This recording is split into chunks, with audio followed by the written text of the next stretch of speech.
Hi there, and welcome to Walk the Bandana Man. Today's walk will take us above the Caimari Valley. We'll ascend a summit called Puig de Sa Creu, and as the name suggests, the summit of the cross. So we'll leave Caimari, ascend to the summit, and after soaking up the beautiful views, we'll descend into the beautiful Es Horts Valley. We'll exit the valley via the Caimari des Horts. We'll get back to Caimari in about 2.5 hours. This route takes you through pine forests, over rocky escarpments, and there's stunning views all the way around. And I think you'll like it. So, let's get out there.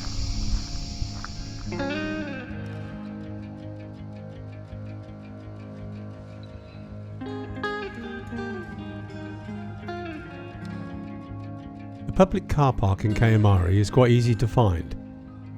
On entering Caimari from Selva, you will see the road junction with a cafe and this sign. You take this road. After 100 metres or so after entering the road, the church bell tower will appear.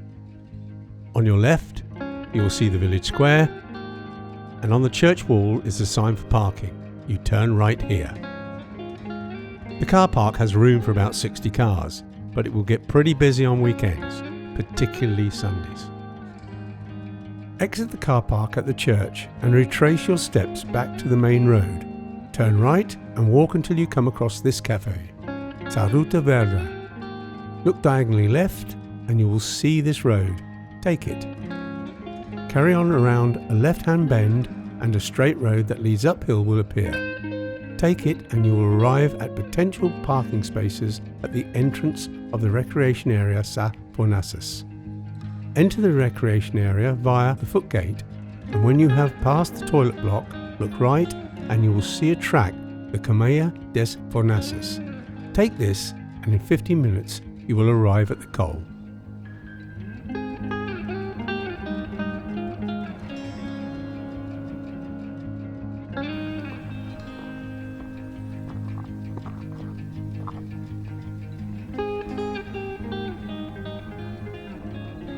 After between 12 and 15 minutes of leaving the col, we'll get to this point here. A pond, or a water feature in Catalan, is known as a bassa.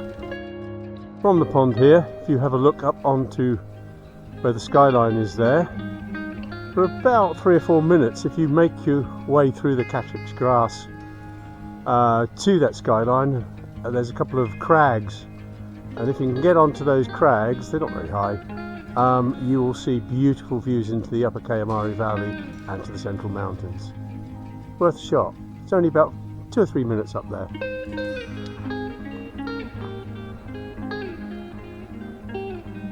So after making our way back to the sign, if we've had a look in the valley up there, we need to carry on right uphill.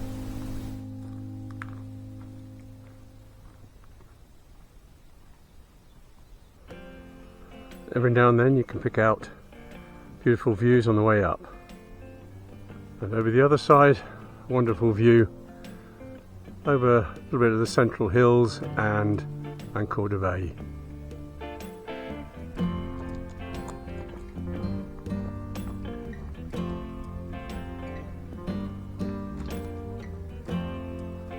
And once again looking out over from our ascent, beautiful views over to Inca there, and round a bit and you've got your Seta.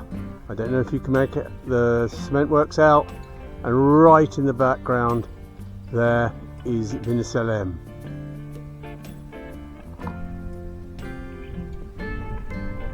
So after about 22-23 minutes of ascending from the col, we reach this area here.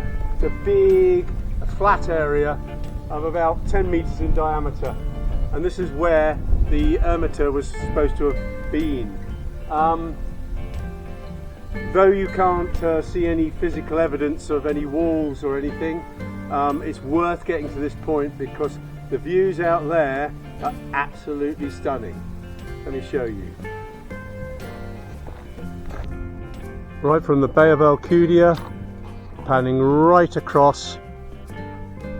There's Santa Magdalena, right across the central plain, Inca, and right in the background, the Holy Mountain of Randa.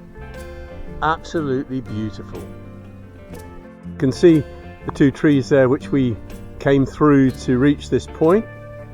Just to the right of that, there's a little gap and a cairn on the floor, and that is the footpath up to the Puig de Sa Creu. So we're making our way up. It's a very well defined footpath actually, with the odd cairn here and there, but it's quite pleasant, but it's gradually ascending, of course, up this wideish ridge. After about 10 minutes from the site of the amateur, we reach this first little rocky section here. Very simple. We just exit at the base of the fallen tree.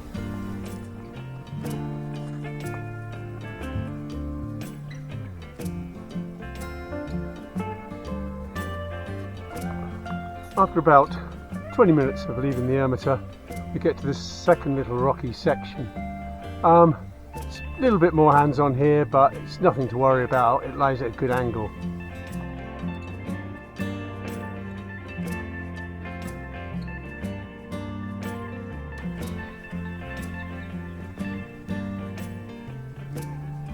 Towards the summit, you will reach a partition wall that separates the municipalities of Mancor de Valle and Selva. The summit, probably another 30 metres or so, consists of a small watchtower with a wooden cross on it, placed there in 1956. Whether it is the original cross of 70 years I wouldn't know, probably not, but the summit lies at an altitude of virtually 600 metres. So, on the way up, I elected to keep on to the right hand side of the wall.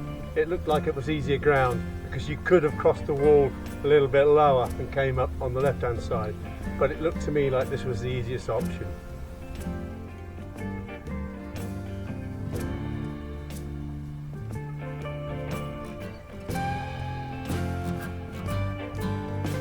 On the summit blocks on the right hand side of the wall, some wonderful views into the central mountains with the Massanea there, Puig de there, and with the Es Horts, the little triangle, Caragola, absolutely beautiful. And a little bit further round we've got Tarmia, and in the background there Saka, and the mountains in the upper Caimari Valley are opening up for us there. Wonderful, wonderful.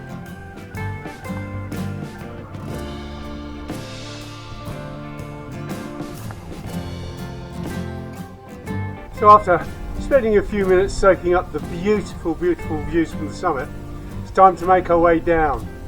Now, the way off the top is to this big tree here, and you can see the rocks in front, and we just have to skirt off left there. The first 10 minutes of this descent is quite steep, so just be a little bit careful.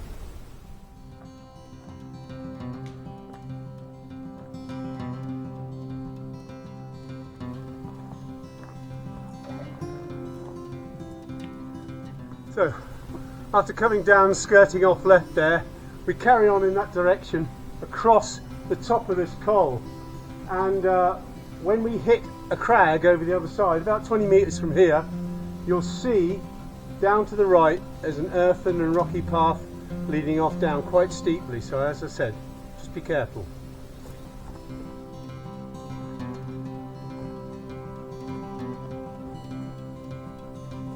So after reaching the crag, we're looking down, and here's the path that I was talking about, and it's reasonably steep, but it's with us for about another 10 minutes and then it starts to relent as it hits the coal, so we'll give it a go. After about 8 or 9 minutes of descent, the path has relented in its steepness as we approach the coal at the bottom.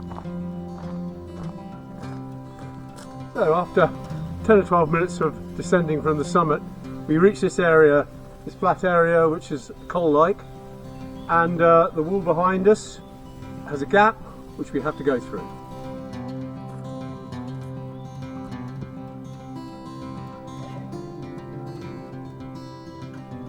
"30-odd metres down from that wall junction, opposite this sign, you'll see a type of gate. That's where we must go through."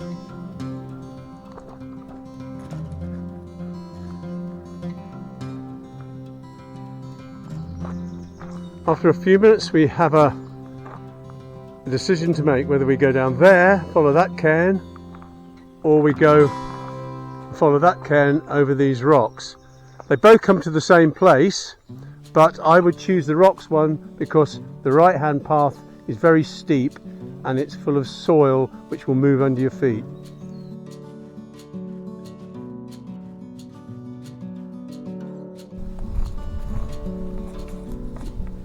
So after about 12 minutes of descending, we've hit the upper wall of the Es Horts farmstead, nestled in this beautiful, beautiful valley. Now from here we have a choice.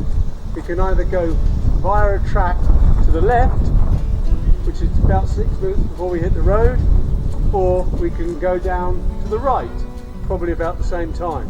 I've never been right, so that's the way we're going to go today.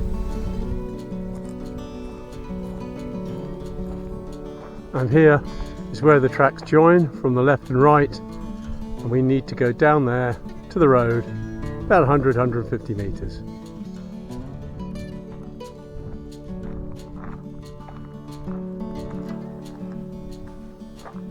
So after meeting the road, coming off of this wall here, jumping onto the road, we need to go down out of the valley to meet the main road from Caimari to the Colbatea.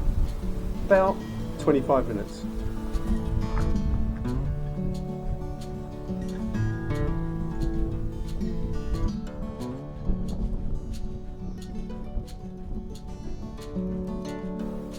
It's a beautiful, beautiful, cool place for your animals to take shelter in the heat of the summer.